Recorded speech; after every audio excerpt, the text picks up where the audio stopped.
In this demo, we are going to look at multi-cloud DR with OKE. We'll be using RackWare SWIFT DR-as-a-Service subscription, which is available in Oracle Marketplace for this demo. Now, in the container world, multi-cloud has become like a norm, which is very common. So what we are going to do is we'll take an application which is running in OpenShift, which is OpenShift dedicated running on top of AWS, and replicate that application to OKE, and we'll use OKE as a DR.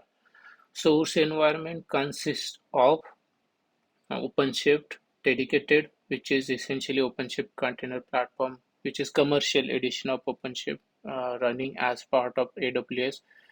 It's a combined managed offering from Red Hat and AWS, and it's using EBS block storage. Now, one thing to note here is that the EBS block storage available as part of OpenShift or in general Amazon EK service doesn't support snapshot. So you'll see how Swift enables snapshot for these and enables backup as well as migration for these. For our DR, we'll use OKE. The region is Germany Central while a source is running in US East. And for OKE, obviously we'll use OKE block storage. And it will give you a choice of whether you want to go for CSI or non-CSI storage, any available storage types in OCI, it will give you a choice. And you can also see that OpenShift version is 4.9.11, which typically maps to 1.22 for Kubernetes, and Kubernetes version in OKE is 1.21. Now, this being a subscription service, essentially it's a DR as a service. So essentially we'll launch it from Marketplace, Oracle Marketplace, add our both clusters, and then like do the initial replication, test the application, and then convert it into a DR policy. Now here's the source environment, which is OpenShift dedicated. It's running in US East region. You can see services enabled. Now it doesn't give you the console, you have to use CLI, but it's already pre-set up, so you have set up the console. And here is its GUI. You can see from the URL that it's running in AWS and it's a part of like OpenShift dedicated. Now let's go to the source application. It's a Blogger application. So this is the project. It's running as part of it. It has basically two parts. One is WordPress application, and then second is MariaDB, so which is stateful set, and WordPress running as a deployment. And you can see like it has bunch of pod services, one route as well as like bunch of other objects. Let's look at the volumes too. Let's see the DB volume, for example. So you can see that it's using the EBS block storage, and this does not support snapshot. It doesn't matter whether you use CSI or non-CSI because none of them support snapshot, but Swift will still work at the storage level to enable snapshots for these. Now let's look at the target environment first. So here's the OKE. As you can see, it's running in Germany Central region. We have one cluster running, it's a 1.21.5 version. Now I have deployed the native Kubernetes dashboard for this. Let me log into this, and I have created the same Blogger namespace just to show that nothing is running right now. These credentials you see are created by the GUI or the dashboard. This is image pool secret. Essentially, this is where our try image is uploaded, and that's part of the OCI registry. So this will be given as input to Swift during sync. So Swift knows like where our try image is located and how to orchestrate that. Now let's go to Oracle Marketplace and launch Swift. So you can search for Swift Kubernetes.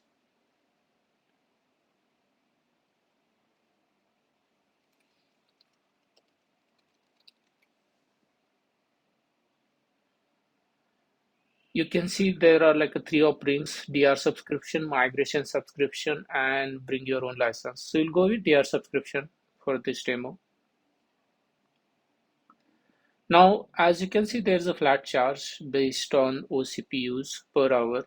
And for each OCPU you add to the SIP server, it will allow you 10 unique apps per replication or DR per hour.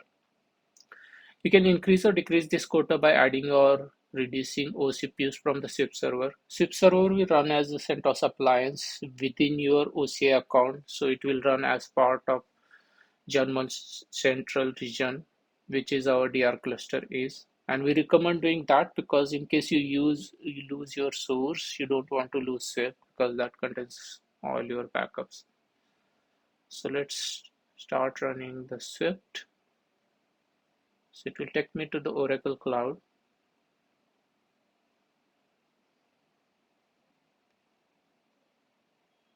and go with the launch instance.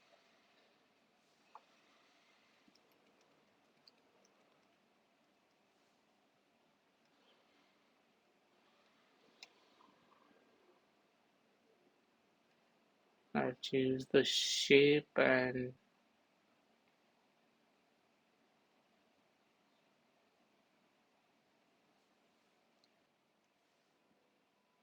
select the shape.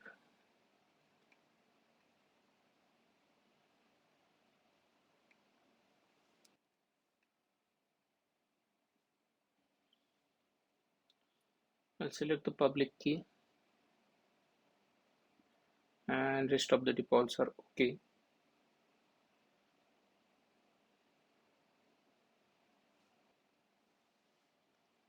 So what I've done now is instance is running, but meantime I also created a block volume for backups of 50 GB. I'm gonna go ahead and attach that block volume.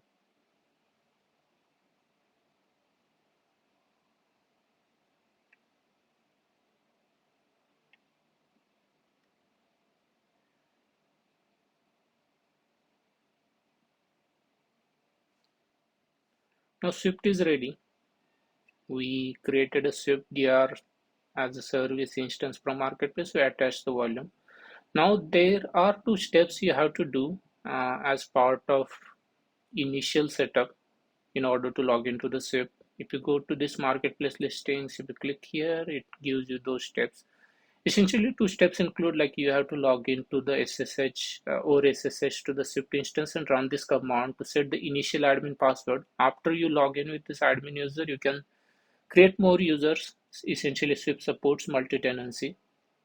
And second thing is you have to upload our try image, which is transient RackWare agent image, which is used during the syncs to orchestrate a pod inside your cluster. It doesn't need any special permissions, but this is used as a staging environment.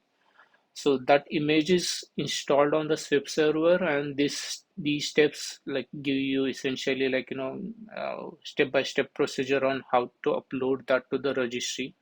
Now, essentially, I have already done this. For the source cluster, I have uploaded this image to the Docker Hub because that's what the registry is used by the OpenShift cluster. And for the DR cluster, which is our OKE cluster, I am uploading that image to the OCI container registry, which is used by that respective cluster. And that's what you see that credentials pointing to here. So these guide will point to like step by steps. So these are one-time steps, and shortly these will be automated. So I have already done those steps for the SIP server. So our SIP is now ready to connect. Let's now connect to the Swift. So it copy its IP.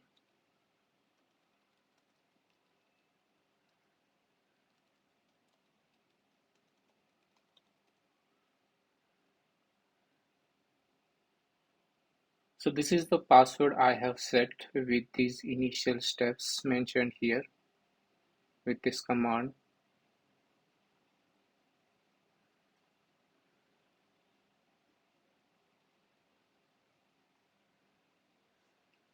So now it landed us on cluster administration page because there is no cluster added. So let's add our both source as well as target cluster. That's the first step. So we'll add first source cluster, which is OpenShift cluster. We'll call it AWS OCP. This is just a friendly name. So I have input all the details here. It consists of basically all the secret API keys, then the friendly name as well as the actual cluster name in AWS.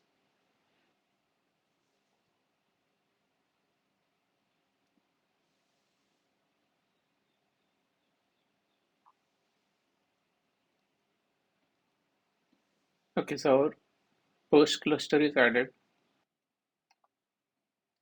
Let's add the second DR cluster, which is OpenShift.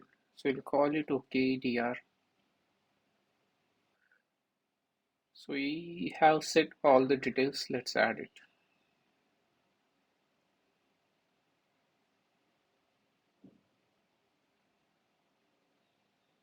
So the both clusters are added and we can see all the details. Like if you look at it, it has discovered all the details. And here's our app running. And you can actually look at all kinds of objects and it has discovered dependency of the cluster applications too. And that will be useful when we select applications to replicate. Now let's go ahead and add the storage which we added to the SWIFT server for backup, which was like a 50 GB disk. So let's go ahead and create a pool. This is virtual pool. So we'll call it blogger app pool. Now here you can see all the devices. So I know DB is the one which I need. You can always connect to the source server or the SWIFT server and look at it. Okay, all right. So we have now both our clusters added, storage space for backup added. Now we can directly create the DR backup policy and start recurring syncs. It will initially do the full replication and then start doing delta syncs at the configured frequency or configured interval. But what we typically recommend is you go ahead and do initial replication explicitly, like backup from source application to the Swift storage, which we call stage one, and then restore it, which we call stage two, that is from Swift storage to the target DR cluster. Restore that application, look at it, everything is okay, and then convert it into a DR policy, which is what we will do in this demo. Now, before we start replication, let's look at the source application once. So we'll go to the projects, Blogger app. Here's our application running. If you go to the workloads, go to the WordPress, which is a front end, and you can see it's already exposed as a service. Now, this is the test blogging application. It has one page running. And this is the dummy test page. Okay, let's go ahead and start the replication. So we'll go to the sync administration, all replications, and start new application replication. So I want to do stage one first, which will back up source application to the Swift storage pool. Our source is OpenShift, which is AWS OCP, which is the friendly name. Now we have this namespace project app. OpenShift calls it project. Now you can select which applications you want. For example, if you want just say one service to be replicated, you can actually select the particular service. Swift is going to go ahead and find dependency between applications, find secrets, config maps, volumes, everything used, and back everything up. But if you don't need that, you can just select all, which is what I'm going to do for this demo. So it's going to back up the entire namespace. Let's give a name. I'll call it blogger backup. Now, if you have all the service port range of the cluster whitelisted between all intermediate firewalls from Swift to your cluster, then you can select like auto select ports. These ports are used to connect to the microservice which is hosted to connect to our transient pod, which Swift will orchestrate. In this case, I don't have anything whitelisted explicitly, so I'm just gonna give you two ports. And since this will be used as a load balancer service or WAN, everything is encrypted, so it's you employs VPN grade encryption, and these ports will be opened in the AWS load balancer. And you can also do dry run to see like what all it will back up. It will not actually back up anything, but it will just show you the details. But I'm gonna just start the backup and I'll call it initial stage one because this job can be later used to convert it into DR policy, which is what we'll do.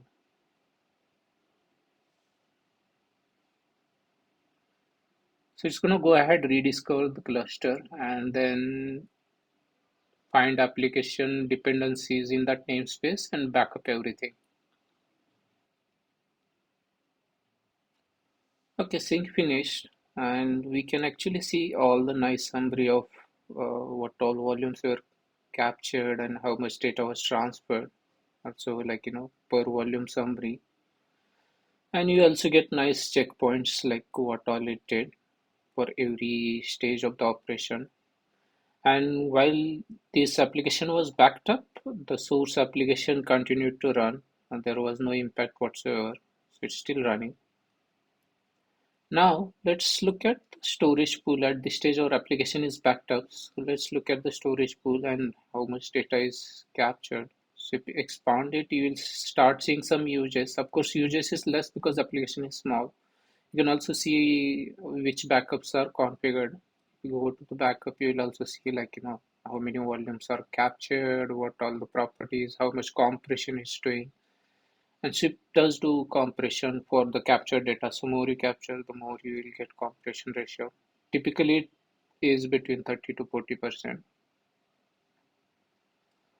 So let's go ahead and restore this application for testing. And before restore, we can look at the target namespace. It still doesn't have anything running apart from just image pool secret.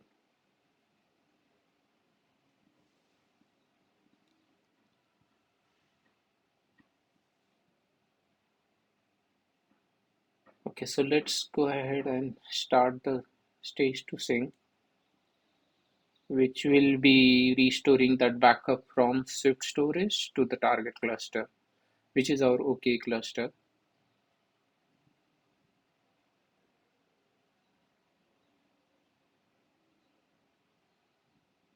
And we'll select the same namespace blog Now here's something interesting. Now here you will get all the storage classes which are configured in your target cluster, and you can use any of them uh, to convert your volumes to, and we'll see that Swift does the conversion for you. And this conversion is only going to happen when Swift initially replicates the volume, and then Swift will do delta syncs on top of existing volumes. Select region. Again, here also the port remains same. Like I don't have anything whitelisted even though Swift is running in the same account. So I'm just gonna give two random ports. I'll also give this job a name, initial stage 2. And now you can actually do a lot of reconfigurations while restoring the application. You can run pre and post scripts, apply pre and post YAMLs, which will be applied to the target or source cluster before and after sync. You can also define what all resources our transient pod uses, how much resources basically it uses. If your registry changes from source to target cluster, then you can actually do that mapping too. Especially registry endpoint changes, then you can do that mapping. So you'll reconfigure all the pods accordingly.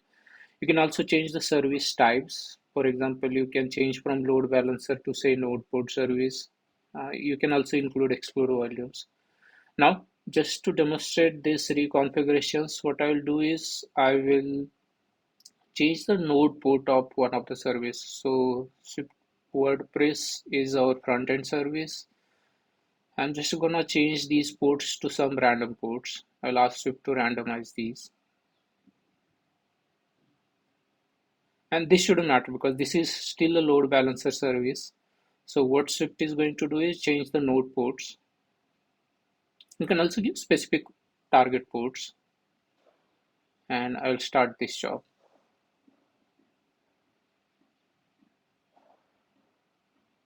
Again, it's going to rediscover the target cluster, then restart restoring the application. First create volumes, and we'll start seeing that.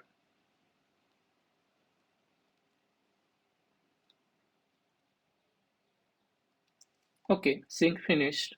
And again, we can see like a job summary nicely given here, like how many volumes were replicated, like what all it transferred. We can also see nice checkpoints. Let's validate our target application. So in the Blogger app, now we can see everything is replicated. Now let's look at the actual volumes. Now, as you can see, like those volumes, labels, everything is maintained, but now the volumes are converted to the OCI block storage type with the storage class which we selected. And these are in fact flex volumes, not even CSI, though you could choose the storage class of your choice for the initial replication. Now let's go to services. Now you can see like service is already up and node ports are changed. Now, one more thing I also wanted to show is that if you go back here, you go to the projects, let's again go to the Blogger app, you see that there is a one route here, and that's converted by Swift to the ingress. Because this was cross-platform replication from OpenShift to OKE, Swift did nice conversion. And of course, you can use PostScript or PostYAML to reconfigure this to your liking, but by default, it did the mapping looking at the source and assuming you want to retain that configuration. Now let's connect to the application. You can already see that like we can access our blog website.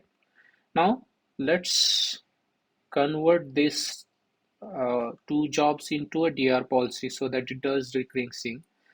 And to validate that it's working with recurring syncs for delta changes, what we'll do is we'll do some test data changes on the source application. So I'll go back, go to the workloads, I'll open the application. I'll log into the admin interface.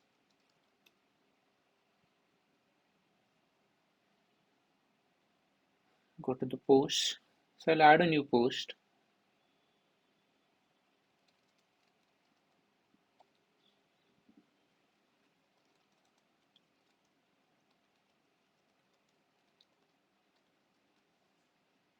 And publish it. Now post is published. So if I reopen that app, we should see that like second page is up. And obviously that page is not going to be there on the target because that's a replicated instance and there is no recurring sync happened yet. Now let's convert these two syncs into recurring syncs using a DR policy. So you'll go to DR policies. I'll first create a policy. I'll call it 30-minute syncs. Let's assume that we want to sync every 30 minutes. Now we want to do both stage 1 and stage 2 syncs, so that is take backup and also restore at same time to keep our target site hydrated, that is OK DR cluster hydrated. You can do by schedule, once, continuous, or by frequency. I'm going to choose frequency. I'll choose 30 minutes. You can also add exclude window, and you can also do stage 1 and stage 2 frequencies differently. Stage 1 can happen more frequently, like 30 minutes, and stage 2 can happen, say, once a day or something like that. But I'm just gonna mark it to run right after stage 1. Also, you can give alerts. I'll add my email. So you can also only mark your email for failure alerts, but I'm just gonna mark my email for all alerts. Also with policy, when you fail over or fail back your policy, you can also run pre and post scripts and pre and post YAML separately at the policy level. But I'm not gonna specify that. So I'll create this policy. So policy is created. Now let's apply this policy.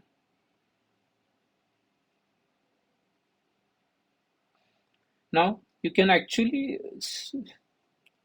select when your policy runs. I'm going to select start immediately, and also you can specify the configuration for the replication, but I'm just going to select the existing jobs. Since we only have one, it's showing that to us correctly.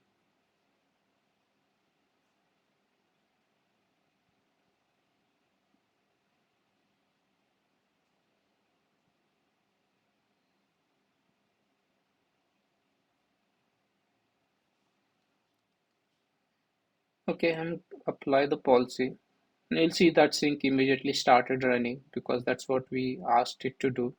So if we go to the sync administration and go to active replications, we'll see sync job running short. It started doing backup again.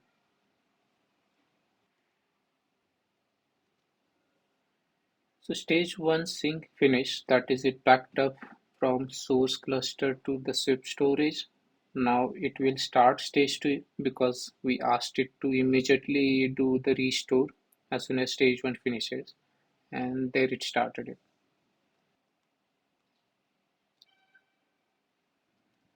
Okay, sync to finish. Let's look at all replications. We can see four operations, two which we did explicitly and two which were run by the policy. And at this stage, target application should be back up. Now next sync is going to run after 30 minutes through the policy. But let's validate our target application again. Let me refresh this. If we go to the service and click on it, we can see our two pages are already up. So this is DR page, which is also already up. We can also log in with our admin credentials from the source side.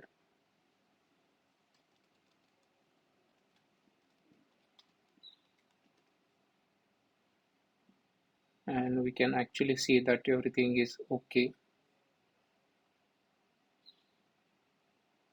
Now let's go to the policy and look at the stats. So if we expand, it will show all the operations done so far.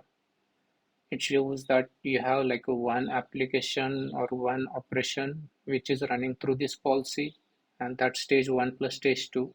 It also shows you nice configurations of stage one and stage two, and also like a history as well as stats. It will also show you the average time. Now let's assume that DR event happens and you lose your source and you want to fail over.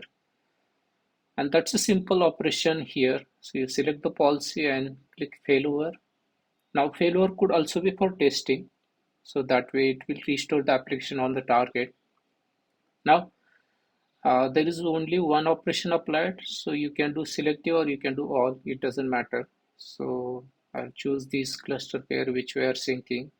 Now drill mode will actually make sure it's Swift understands that it's for testing.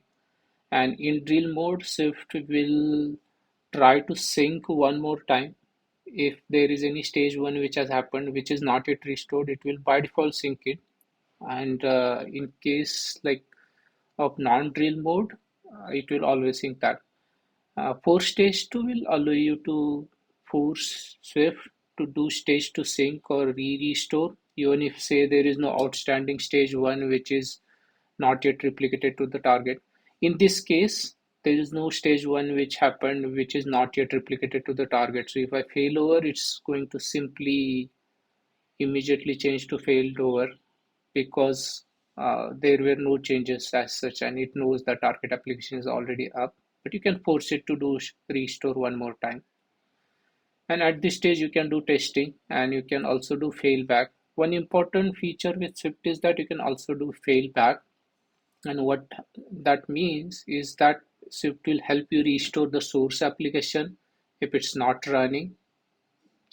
And of course, that only works with if your source is based in one of the clouds. But Swift will essentially help you restore the application instead of you manually setting that up.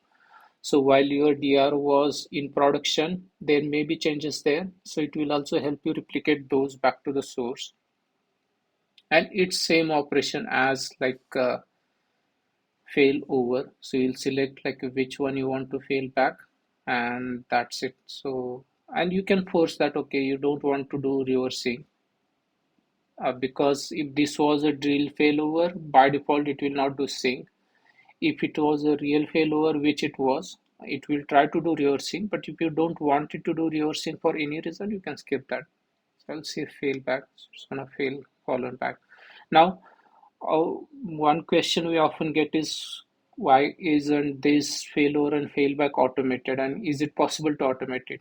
So one reason is to avoid false alarms. So what we typically recommend is you have two teams in two different geographical regions who confirm that there is a DR event, and then you initiate the failover.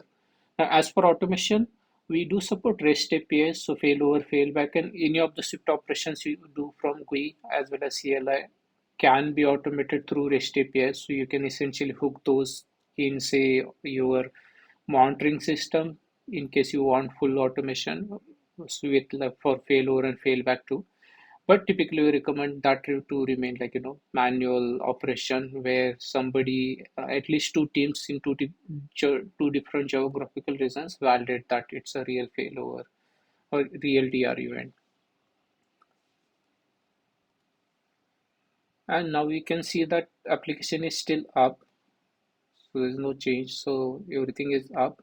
The production is also up.